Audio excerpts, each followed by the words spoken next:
This is the story of a woman named Ruby and a billionaire named Henry. One swept the streets for survival. The other owned half the city, but one quiet morning in Lagos, their paths crossed in a way that would shake them both to the core. And what happened next will leave you speechless. It was early morning. The sun was just beginning to rise over the busy streets of Lagos. The air was cool, but the city was already waking up. Cars honked. People rushed to work. And on the corner of Victoria Island, a woman in an orange uniform bent down with a broom in her hand. Her name was Ruby. She swept slowly, carefully, making sure every piece of trash went into her bin. Her back ached. Her hands were rough. The skin on her palms had turned hard from years of holding the broom. But she didn't stop. This was her job now. This was how she fed herself. This was how she survived. This was how she paid the rent for her small room in Mushin. This was how she bought bread in the morning and rice in the evening. Ruby wiped the sweat from her forehead with the back of her hand. She looked at the long road ahead of her and sighed. Still so much to do. The street was dirty. People threw things from their cars. They didn't care who cleaned it up. She picked up her broom again and kept moving, one step at a time, one sweep at a time. Just then, a small boy ran across the street. He was maybe 5 or 6 years old. His shirt was dirty. His shoes were too big for his feet. He wasn't looking. A car was coming fast. The driver was on his phone, not paying attention. Ruby's eyes widened. Without thinking, she dropped her broom and ran toward him. Her legs moved faster than she thought they could. She grabbed the boy's hand and pulled him back just in time. The car zoomed past, honking loudly. The wind from the car made her uniform flutter. The boy looked up at her with big eyes. His lips were shaking. His whole body was trembling. Ruby knelt down and placed her hand on his shoulder. "Are you okay?" she asked gently. The boy nodded slowly. His eyes were filled with tears, but he didn't cry. "Where is your mother?" Ruby asked, looking around. He pointed across the street. A woman was running toward them. Her face full of fear. Her wrapper was loose. Her slippers were falling off her feet. She grabbed the boy and hugged him tight. Then she looked at Ruby. "Thank you," she said, tears in her eyes. "Thank you so much." "I only turned away for 1 second. God bless you." Ruby smiled softly. "It's okay. Just hold his hand when you cross." "Please." The woman nodded over and over. I will. "Thank you."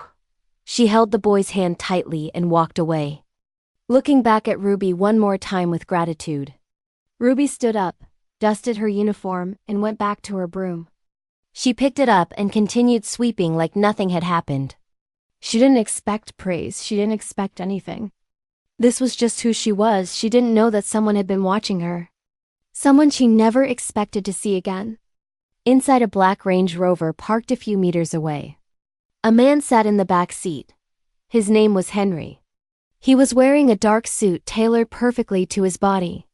His watch was gold, expensive, the kind that cost more than most people earned in a year. His shoes were polished until they shined like glass. Everything about him screamed money and power. Everything about him said success. But his face was frozen, his eyes were wide, his hands were shaking. His breath was caught in his throat. He leaned forward and stared through the window. That woman, that street sweeper, he knew her face. He knew her voice. He knew the way she moved, the way she cared for others even when she had nothing. "Ruby," he whispered. His driver looked at him through the mirror. "Sir, is everything okay?" Henry didn't answer. He just kept staring. His heart was pounding in his chest like a drum. His palms were sweating. It can't be her. It can't be. But it was. Ruby picked up her broom and continued sweeping. She didn't look back. She didn't notice the car. She didn't notice the man watching her with pain in his eyes. She just kept working, head down, focused on her survival. Henry sat back in his seat. His mind was spinning. Memories flooded his brain like a dam had broken. He remembered everything. The small room they used to live in. Barely big enough for a bed and a table. The nights she stayed up sewing clothes just to buy him food when his business was failing. The way she smiled even when they had nothing, not even electricity. The way she believed in him when no one else did, when his own family had given up on him. When investors laughed at his ideas, when banks refused him loans. She was the only one who said, "You can do it, Henry. I believe in you." And he remembered the day he left her. He closed his eyes. His chest felt heavy like someone had placed a stone on it. He had told himself he would never look back. That the past was the past. That he had moved on. That Ruby was part of his old life. The life of struggle and poverty. And he didn't want to remember that life anymore. But now, seeing her like this, sweeping the streets in the hot sun, wearing that orange uniform, her hands rough and worn, his heart broke into 1,000 pieces. "Drive," Henry said quietly, his voice barely above a whisper. The driver started the car and pulled away. But Henry kept looking back through the window. Ruby became smaller and smaller until she was just a tiny figure in the distance. Just another street sweeper, just another forgotten person. But she wasn't just anyone to him. She was everything he used to have, everything he used to be. That night, Henry couldn't sleep. He lay in his king-sized bed with silk sheets, staring at the ceiling. His mansion was quiet. The air conditioner hummed softly. The walls were decorated with expensive art. His room was bigger than the entire house he used to share with Ruby. But inside his mind there was chaos. Inside his heart, there was war. He kept seeing Ruby's face, the tired eyes, the rough hands, the orange uniform, the way she moved, still graceful even in her struggle. He remembered how she used to dress when they were together. Simple clothes, but she always looked beautiful to him. How she used to laugh, a sound that made everything better. How she used to hold his hand and say, "We'll be fine, Henry, as long as we have each other. We'll be fine." But he hadn't stayed. He had left her the moment his business started growing. The moment he tasted success. The moment he got his first big contract. The moment people started calling him Sir instead of just Henry. The moment he started getting invitations to fancy parties. The moment women with makeup and expensive perfume started looking at him. He had looked at Ruby one day and saw her simple dress, her rough hands from washing and sewing, her tired face, and he felt ashamed. Ashamed of where he came from, ashamed of his past. So he left. He packed his things one morning while she was at the market. He left money on the table, more money than she had ever seen, and he walked away. He told himself it was better this way. That she would be fine, that the money would help her, that she would understand. But now, lying in his bed, he realized how wrong he was, how cruel he had been, how selfish. He turned on his side and pressed his hand against his chest. What have I done? What kind of man am I? He thought about his big house, his cars, his companies, his name on buildings across Lagos. People called him a genius. They called him successful. They called him a philanthropist because he donated money to charities. But what did any of that mean if the woman who made it all possible was sweeping streets? He sat up. He couldn't take it anymore. He picked up his phone and stared at it for a long time. He wanted to call someone. Anyone. But who? What would he say? Then he put it down. No, this isn't something I can fix with a phone call. This isn't something I can throw money at and make disappear. He got out of bed and walked to the window. The city lights glowed in the distance. Lagos never slept. Somewhere out there, Ruby was probably sleeping in some small room. Tired from the day's work, he stood there for hours. Just thinking, just remembering, just regretting. His reflection in the glass looked back at him. He barely recognized himself anymore. By the time the sun rose, Henry had made a decision that would change everything. The next morning, Ruby woke up in her small one-room apartment in Mushin. The walls were cracked.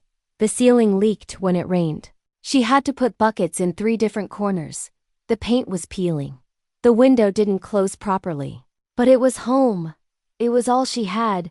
It was better than the street. At least she had a roof over her head. At least she had a door she could lock at night. She got up from her thin mattress on the floor. Her body ached. Her back hurt from bending all day. Her shoulders were stiff. But she stood up anyway. She washed her face with water from a bucket. She got dressed in her orange uniform and tied her hair back with an old rubber band. She looked at herself in the broken mirror hanging on the wall. The glass had a crack running through the middle, splitting her face in two. Her face looked older now. Tired, lines had formed around her eyes. Her skin was darker from working in the sun every day. But she didn't complain. She had learned not to complain. Complaining never changed anything. She picked up her broom and her bin and left the house. The landlord was sitting in the corridor as she passed. He looked at her but said nothing. She greeted him respectfully and kept walking. By 6 a.m., she was already on the street, sweeping. The city was waking up slowly. The street vendors were setting up their stalls. The bus conductors were already shouting, "Oshodi, Ikea, enter now." The morning was quiet at first. A few cars passed by, a few people walked past without looking at her. That's how it always was. Nobody saw street sweepers. They were invisible. People walked past them, drove past them, lived their lives as if these people in orange didn't exist. Ruby had gotten used to it. She didn't exist to most people anymore. She was just part of the background, just part of the city's machinery. But today, someone saw her. Ruby was sweeping near the same corner where she had saved the boy yesterday. She was focused on her work, head down, hands moving in the rhythm she had perfected over the years. Sweep, sweep, gather, move, sweep. Sweep, gather, move. Then she heard footsteps behind her. Slow footsteps, heavy footsteps. She didn't look up at first. People walked past her all the time, but then the footsteps stopped right next to her. Right beside her, too close. She turned her head. A man was standing there. He was wearing old clothes. A simple shirt with a small tear near the collar, worn-out trousers with dust on them. A cap pulled low over his face, hiding his eyes. In his hand he held a broom.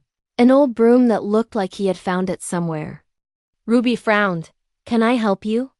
she asked. Confused, the man didn't say anything. He just started sweeping, right beside her. His movements were slow, awkward, like he had never held a broom before in his life, like he didn't know which way to push it. But he kept going, determined. Ruby stopped and stared at him. "Excuse me, what are you doing?" The man kept sweeping. His hands gripped the broom wrong. He was pushing trash in the wrong direction. He was making more mess than he was cleaning. Ruby stopped completely and put her hand on her hip. "Sir, this is my section." "You don't need to." The man looked up. Their eyes met. Ruby's broom fell from her hands. It hit the ground with a loud clatter that echoed in the quiet morning. Her mouth opened, but no words came out. Her eyes filled with tears instantly, like someone had turned on a tap. She stepped back, shaking her head. Her heart was pounding. Her hands were shaking. This couldn't be real. This had to be a dream. A nightmare. "Henry?" she whispered, her voice breaking. He stood there, holding the broom awkwardly, looking at her with eyes full of pain and regret and shame. "Ruby," he said softly. She covered her mouth with her hand. Tears rolled down her cheeks, fast and hot. What are you doing here?" Henry looked down at the broom in his hands. Then he looked back at her. "I came to sweep," he said quietly. Ruby shook her head. No, you don't do this, you're..." She couldn't finish. Her voice broke completely. She was crying now. Crying in a way she hadn't cried in years. Henry took a step closer. "I know what I am, Ruby. I know what I did. But I also know what you did for me." Ruby looked away. She wiped her face with her sleeve. But the tears kept coming. "That was a long time ago." "It was," Henry said. "But I never forgot." Ruby laughed bitterly. The sound was harsh, broken. "You didn't forget? Then why did you leave?" Henry's face tightened. He looked like he wanted to speak, but the words wouldn't come. His throat moved as he swallowed hard. Finally, he said, "Because I was a fool. Because I was selfish. Because I thought success meant leaving everything behind." Ruby looked at him. Her eyes were red. Her lips were trembling. "You left me, Henry. You left me when I needed you the most. Do you know what that did to me?" Henry dropped the broom and walked closer to her. "I know, and I'm sorry. I'm so sorry." "I know sorry isn't enough. I know it doesn't change anything, but I need you to hear it. I need you to know that not a day has passed that I haven't thought about what I did to you. Ruby shook her head again. Sorry doesn't change anything. Sorry doesn't give me back the years I struggled alone. Sorry doesn't erase the nights I cried myself to sleep. Sorry doesn't pay the rent I couldn't afford. Sorry doesn't. I know, Henry interrupted gently. But I want to try. I want to make things right. Ruby stared at him. Try what? Try to what, Henry? Henry knelt down right there on the street, in the dust, in the dirt, in front of everyone who was starting to gather and watch. Ruby's eyes widened. Henry, what are you? He looked up at her. His voice was soft but steady. You gave me my first life, Ruby. You believed in me when I had nothing. You fed me when you were hungry. You stayed awake so I could sleep. You worked 2 jobs so I could focus on my business. You sacrificed everything. Your time, your youth, your dreams. Everything. Tears were streaming down Ruby's face now. She couldn't stop them. Henry continued, his voice thick with emotion. I can't take back what I did. I can't undo the years I left you alone. I can't erase the pain I caused you. But I can give you a new life, a better one, if you'll let me. If you'll give me the chance to make things right. Not for me, for you, because you deserve it. Because you always deserve better than what I gave you. Ruby covered her face with both hands. She sobbed quietly, her shoulders shaking. People walking by stopped and stared. Some took out their phones. Some whispered to each other, but Henry didn't move. He stayed on his knees, waiting, his own tears falling now. Finally, Ruby looked at him. Why now? She asked, her voice barely a whisper. Why after all these years? Why now when I've learned to survive without you? Henry stood up slowly. His knees were dirty from the street. Because yesterday, I saw you save that little boy. I saw the same woman I used to know. The woman with a big heart. The woman who gives even when she has nothing. The woman who thinks of others before herself. And I realized I've been living a lie. I've been telling myself I was successful.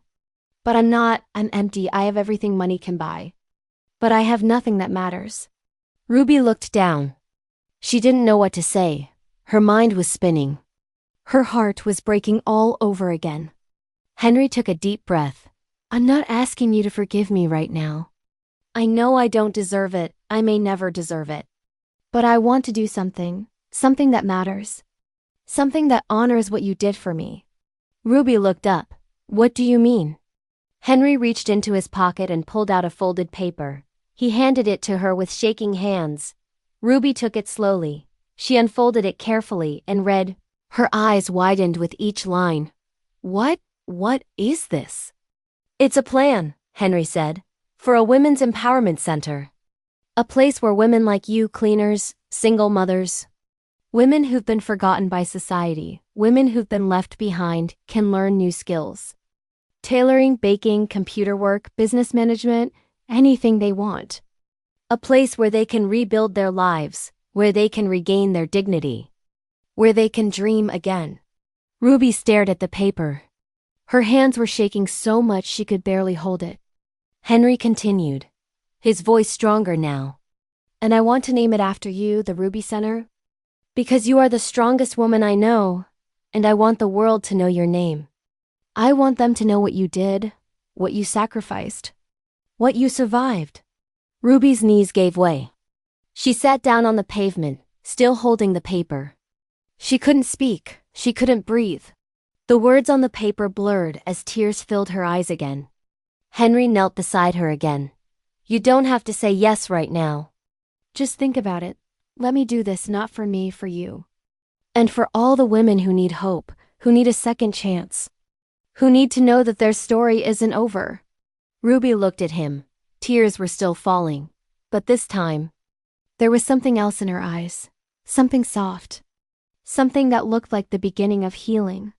Something that looked like maybe, just maybe, forgiveness was possible.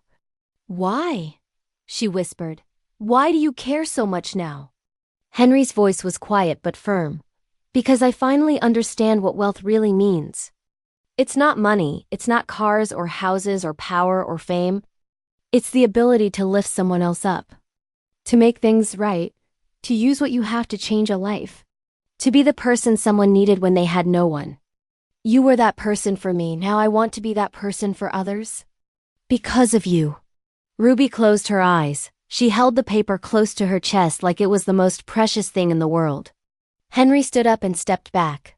I'll leave you alone now, but if you ever need me, you know where to find me. I'll be waiting. For as long as it takes. He turned to walk away, but Ruby's voice stopped him. Henry. He turned around quickly, hope lighting up his face. Ruby stood up slowly, still holding the paper. She looked at him for a long time. Then she said softly, I don't know if I can forgive you yet. The pain is still there. The memories are still there. But I'm willing to see what you'll do. I'm willing to watch if you're serious, if this is real. Henry's face softened. He nodded, relief washing over him. That's all I'm asking for. That's more than I deserve. Thank you, Ruby. Thank you. 3 months later, the Ruby Center opened its doors. It was a beautiful building located in the heart of Yaba. The walls were painted bright yellow with red trim. The sign above the entrance read, The Ruby Center, Empowering Women. Rebuilding Lives. There were flowers in the front garden. There were benches where people could sit. There was hope in every corner. Inside, there were classrooms with new desks and chairs. There were sewing machines. Rows and rows of them. There were computers. Brand new ones that hummed quietly. There was a large kitchen for baking lessons with ovens and mixers and everything needed to learn. There was a library with books on business, skills, motivation. There was even a nursery where mothers could leave their children while they learned. Women of all ages walked through the halls. Some were learning to sew, their fingers moving carefully over fabric. Some were learning to type, their eyes focused on screens. Some were learning to bake bread and cakes, the smell filling the building. Some were learning to do makeup and hair. Some were learning to keep accounts and run businesses. And in the front office, sitting behind a desk, was Ruby. She was no longer wearing an orange uniform. She wore a simple but neat dress, blue with white flowers. Her hair was done, neat and pretty. Her face looked peaceful. There was light in her eyes again. Light that had been gone for so many years. She looked like a different person. But she was still Ruby, still kind, still caring. Still thinking of others first. Henry walked in that morning with a smile on his face. He knocked on her office door gently. Come in, Ruby said, looking up from the papers on her desk. He stepped inside. How's everything going? Ruby looked up and smiled, a real smile. Good, really good. We have 47 women enrolled now. And 10 more are coming next week. Henry nodded, his heart full. That's amazing. That's wonderful. Ruby stood up and walked to the window. She looked out at the women in the courtyard. Laughing and talking, helping each other. Supporting each other, women who had been street sweepers. Women who had been market cleaners, women who had been housemaids, women who had been forgotten. Now they were learning. Now they were growing. Now they had hope. You know, she said quietly, I never thought I'd see this day. I never thought my life would change like this. Henry walked over and stood beside her but kept a respectful distance. You deserve it, Ruby, you always did. Ruby turned to him. Thank you, Henry, for this. For everything, for not giving up, for coming back. For doing what you said you would do. Henry shook his head. No, thank you. You taught me what it means to be human again. You taught me what really matters. You taught me that true success isn't about how much you have, but about how much you give. They stood there in silence for a moment, just looking out at the center, at the women whose lives were being changed, at the hope that was growing every day. Then Ruby spoke again. I've been thinking. About what? Henry asked. About forgiveness, she said slowly. I thought it would take years, maybe forever, maybe never.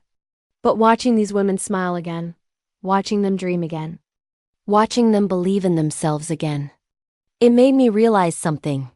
Henry looked at her, waiting. Ruby continued. Forgiveness isn't about forgetting. It's not about saying what happened was okay. It's about choosing peace over pain. It's about choosing to move forward instead of staying stuck in the past. And I choose peace. I choose to move forward. Henry's eyes filled with tears. He didn't say anything. He just nodded, his throat too tight to speak. Ruby smiled. So yes, Henry. I forgive you, not because you deserve it. Not because what you did was right, but because I deserve peace. And holding on to anger and pain was only hurting me. So I'm letting it go. Henry closed his eyes and took a deep breath. When he opened them, tears were running down his face. Thank you, he whispered. Thank you. Ruby. Ruby placed her hand on his shoulder, a gesture of peace. But don't ever forget where you came from. Don't forget the people who helped you. Don't forget that real wealth is in lifting others. Promise me that. Henry opened his eyes and looked at her. I won't. I promise, for as long as I live, I will never forget. 6 months later, the Ruby Center had expanded. They now had 2 branches. One in Yaba and one in Ikea. Over 200 women had graduated from their programs. Some opened small businesses, tailoring shops, bakeries, catering services. Some got jobs in offices. Finally able to leave their cleaning jobs behind. Some started teaching others, becoming trainers themselves. Ruby became a voice for women across Lagos. She gave speeches at churches, at schools, at community centers. She shared her story, the pain, the struggle, the abandonment, the survival, and the redemption. And everywhere she went, people listened, women cried. Men were convicted, young people were inspired. Henry stayed in the background. He didn't seek attention, he didn't want praise. He didn't give interviews. He just kept funding the center, making sure it grew. Making sure more women had a chance. Making sure Ruby had everything she needed to continue the work. One evening, Ruby and Henry sat together in the center's courtyard. The sun was setting. The sky was orange and pink and purple. The women had all gone home. The building was quiet. They sat on a bench under a big tree. Do you ever think about the past? Ruby asked. Henry nodded. Every day. Does it still hurt? Henry looked at her. Yes. But it also reminds me why I'm here. It reminds me why I do this. It reminds me that I can't change yesterday. But I can change someone's tomorrow. Ruby smiled. You've changed, Henry, you really have. Henry leaned back on the bench. I had a good teacher. They both laughed softly. Then Ruby said, You know, I used to hate you. I used to dream of the day I'd see you again just so I could tell you how much you hurt me. Just so I could make you feel the pain I felt. Henry looked down, pain crossing his face. Ruby continued. But now I'm glad I saw you that day. Because if I hadn't, none of this would exist. These women wouldn't have hope, and I wouldn't have peace. God used my pain for someone else's purpose. Henry looked at her. I'm glad too, not glad that I hurt you. I'll regret that forever. But glad that I got the chance to make it right. To do something that matters. Ruby stood up and looked at the building. This place, it's not just about me, it's about every woman who's been left behind. Every woman who's been told she's not enough. Every woman who's been forgotten. Every woman who's been used and thrown away. Every woman who's given up on her dreams. Henry stood beside her. And now they'll never be forgotten again. Ruby nodded. Because someone finally remembered.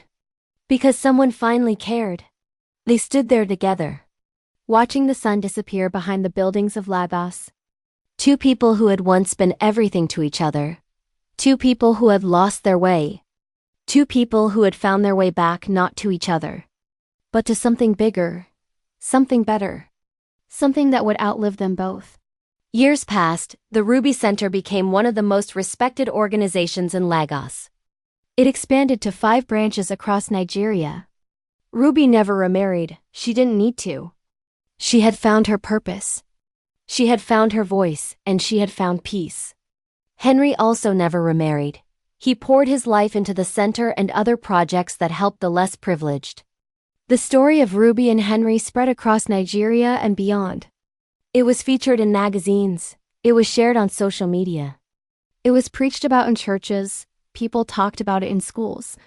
In marketplaces, at bus stops, some cried when they heard it.